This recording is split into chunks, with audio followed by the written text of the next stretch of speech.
La dinde refroidissait. Je fixais la table parfaitement dressée pour 6 personnes, la belle vaisselle, les verres en cristal captant la lumière des bougies, le centre de table fait de feuilles d'automne que j'avais passé des heures à arranger. Mon téléphone vibra de nouveau avec le même message qui m'avait brisé le cœur 1 heure plus tôt: nous sommes occupés à voyager en Europe. Désolée, Sophia. L'année prochaine. Maman et papa. J'avais 32 ans, et c'était le 3e Thanksgiving consécutif qu'ils me laissaient seule pour partir à l'aventure en Europe. Mes parents, Henrik et Ingrid Larsen, étaient devenus obsédés par leur richesse nouvellement acquise après la vente de leur entreprise technologique. Chaque fête était désormais un prétexte pour s'envoler vers un lieu exotique, laissant leur unique fille derrière comme un simple détail. Je pris une autre gorgée de vin, mon 2e verre, mais qui comptait? J'ai tenté de me convaincre que manger seul était libérateur. Indépendant. Moderne. Mais le silence dans mon petit appartement était étouffant, seulement brisé par les bruits lointains d'autres familles célébrant à travers des murs fins. C'est alors que quelqu'un frappa à la porte. Pas le petit coup d'un voisin, mais un martèlement autoritaire qui fait bondir le cœur. J'ouvris la porte et vis ma grand-mère, Astrid, se tenant dans le couloir. À 78 ans, elle imposait toujours le respect avec ses cheveux argentés relevés en un élégant chignon et ses yeux bleus perçants qui semblaient pénétrer l'âme. Mais ce soir, quelque chose était différent. Sa composure habituelle était fissurée, ses mains tremblaient légèrement alors qu'elle serrait son sac à main noir. Derrière elle se tenaient 4 personnes en costume sombre, 3 hommes et une femme, leur badge brillant à la lumière du couloir. Des agents fédéraux. Et grand-mère, murmurai-je, la voix étranglée. Que se passe-t-il? Pouvons-nous entrer, mademoiselle Larsen, demanda la femme, la voix professionnelle mais pas dure. Je suis l'agent Martinez du FBI. Nous devons vous parler de vos parents. Le monde bascula. Je fis un pas en arrière, les invitant à entrer, mon esprit courant à travers les possibilités, aucune n'était bonne. Mes parents étaient-ils blessés? Morts? En danger? Nous nous installâmes dans mon salon, le festin de Thanksgiving abandonné visible par l'embrasure de la cuisine, un rappel brutal de la rapidité avec laquelle tout pouvait changer. Ma grand-mère saisit ma main, ses doigts glacés. Et Sophia, commença l'agent Martinez, nous enquêtons sur vos parents depuis 18 mois. Il n'y a pas de façon simple de le dire, mais Henrik et Ingrid Larsen sont recherchés pour fraude internationale, blanchiment d'argent et évasion fiscale totalisant plus de 40 millions de dollars. Ces mots me frappèrent comme des coups physiques. C'est impossible, soufflai-je. Ils ont vendu leur entreprise légalement. Ce sont des entrepreneurs prospères, pas des criminels. La vente de l'entreprise était légitime, expliqua un autre agent, un homme aux yeux bienveillants nommé Thompson. Mais ce qu'ils ont fait avec le produit de la vente ne l'était pas. Ils ont utilisé un réseau de sociétés écrans à travers l'Europe pour dissimuler des actifs et éviter de payer des impôts. Les voyages d'affaires en Europe? Ils déplaçaient de l'argent, établissaient de fausses résidences et construisaient un plan de fuite. Je me sentais comme si je me noyais. Mais, ce sont mes parents. Ils m'ont élevé. Ils m'ont appris le bien et le mal. Ça ne peut pas être réel. Ma grand-mère serra ma main plus fort. Il y a plus, ma chérie. Quelque chose que j'aurais dû te dire il y a des années. Dans mon choc, je remarquai des larmes fraîches coulant sur ses joues ridées. En toutes mes années, je n'avais jamais vu Astrid pleurer. Quand tu es née, continua-t-elle, la voix à peine audible, Henrik et Ingrid montraient déjà des signes de la cupidité qui les consumerait. Ils ne te voyaient pas comme une bénédiction, mais comme un fardeau limitant leurs ambitions. Quand tu avais 6 mois, ils m'ont demandé de te prendre. Ils voulaient te donner en adoption pour pouvoir se concentrer sur la construction de leur empire. La pièce tourna autour de moi. Quoi? J'ai refusé de les laisser t'abandonner. J'ai menacé de révéler leurs premières irrégularités financières, oui, même à cette époque, je soupçonnais quelque chose s'ils ne te gardaient pas et ne devenaient pas les parents que tu méritais.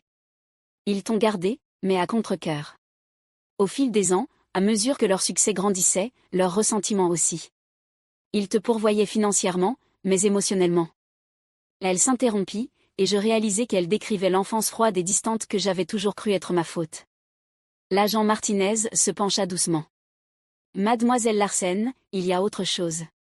Votre grand-mère nous a contactés il y a 6 mois. Elle nous aide dans notre enquête. Je fixai Astrid, essayant de digérer cette révélation. Vous saviez? Tout ce temps, vous saviez ce qu'il faisait?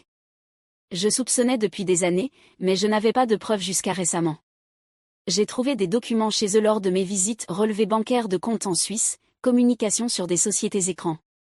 Je ne pouvais plus l'ignorer. Sa voix se brisa. Je savais que quand la vérité éclaterait, cela te détruirait. Mais je savais aussi que vivre dans le mensonge te détruisait lentement chaque jour. L'abandon, l'indifférence, la façon dont il traitait vos réussites comme des gênes, ajouta doucement l'agent Thompson. Nous avons déjà vu ce schéma. Ils prenaient leur distance émotionnellement, se préparant au jour où ils disparaîtraient complètement. Je me libérai de ses mains et me levai, marchant de long en large jusqu'à la fenêtre. La ville scintillait en contrebas, les familles réchauffées dans leur foyer, tandis que mon monde entier s'effondrait. Et maintenant ? Que va-t-il m'arriver ? Vous n'êtes impliqué dans aucun de leurs crimes, me rassura l'agent Martinez. Notre enquête montre que vous n'aviez aucune connaissance de leurs activités. Cependant, nous devons que vous sachiez qu'il est peu probable qu'ils reviennent. Nous pensons qu'ils planifient de disparaître définitivement en Europe, sous de nouvelles identités. Le coup final. Non seulement mes parents étaient des criminels, mais ils m'abandonnaient pour toujours. Les années à me sentir jamais assez bien, jamais digne de leur temps ou de leur amour, prenaient soudain un sens horrible. Je n'étais pas le problème, j'étais le dommage collatéral de leur égoïsme. Je m'effondrais dans mon fauteuil, submergé par le chagrin, la colère et un étrange sentiment de soulagement que je ne comprenais pas tout à fait. Il y a une dernière chose, dit ma grand-mère en plongeant la main dans son sac à main.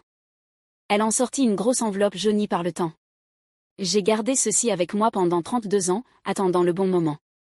Ce sont des lettres que je t'ai écrites chaque semaine depuis le jour de ta naissance, des lettres que tes parents ne m'ont jamais laissé te remettre. Des lettres pleines de tout l'amour qu'ils ne pouvaient pas te donner.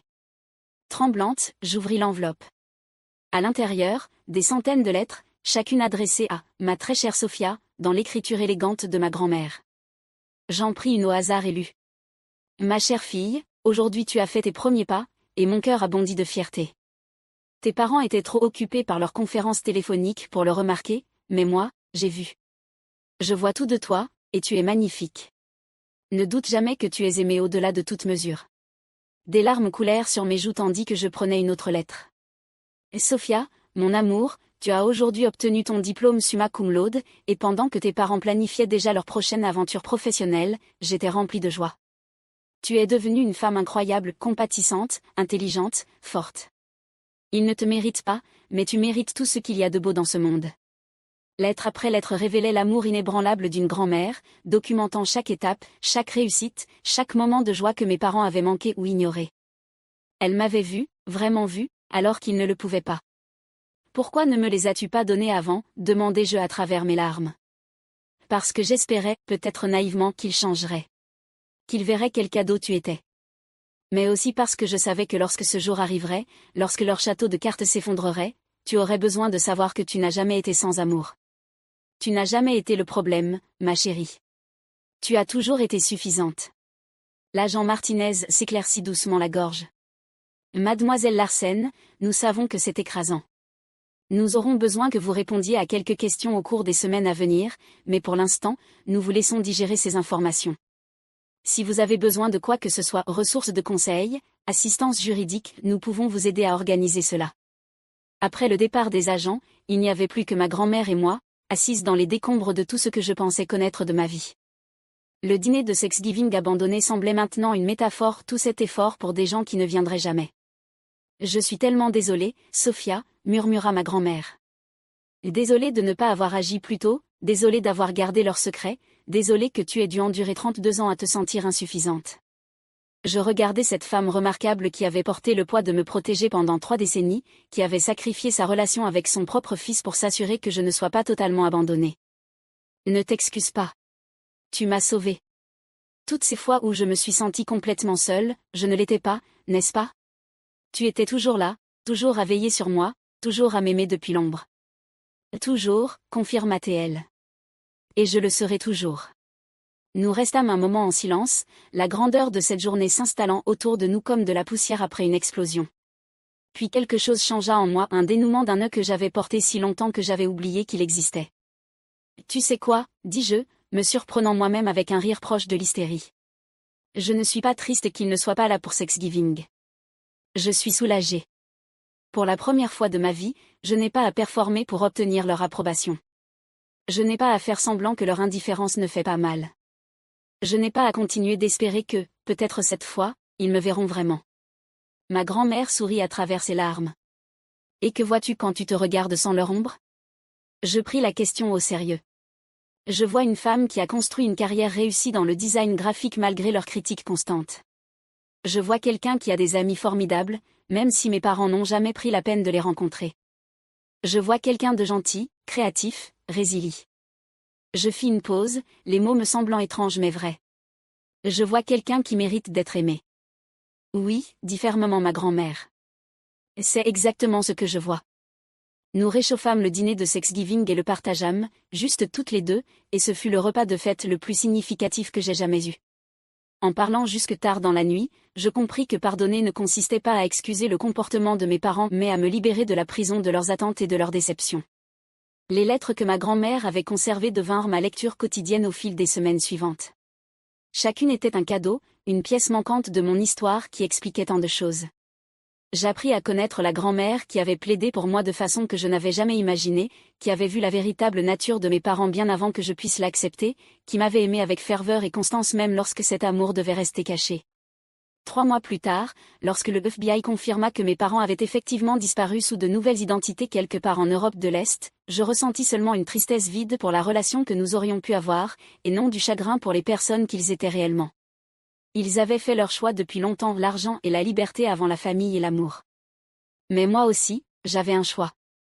Je pouvais laisser leur trahison me définir, ou je pouvais choisir de construire une vie basée sur l'amour qui m'avait toujours entouré, même quand je ne le voyais pas. J'ai choisi l'amour. J'ai choisi de leur pardonner, non pas pour eux, mais pour moi. J'ai choisi de pardonner à ma grand-mère d'avoir gardé des secrets, comprenant qu'elle portait un fardeau impossible pour me protéger.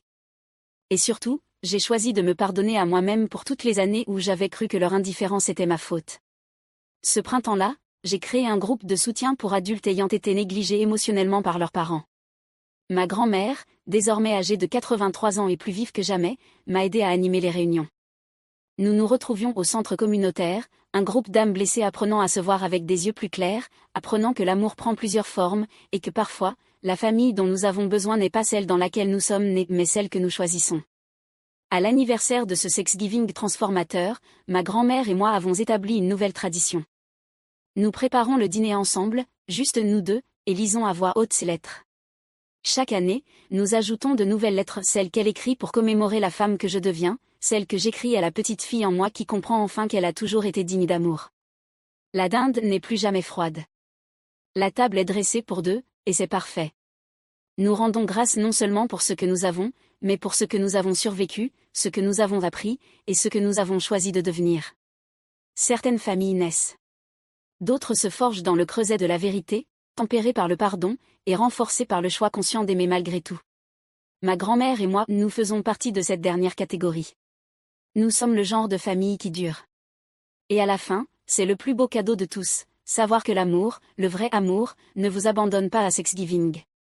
Il frappe à votre porte dans votre heure la plus sombre et vous rappelle que vous n'avez jamais été vraiment seul.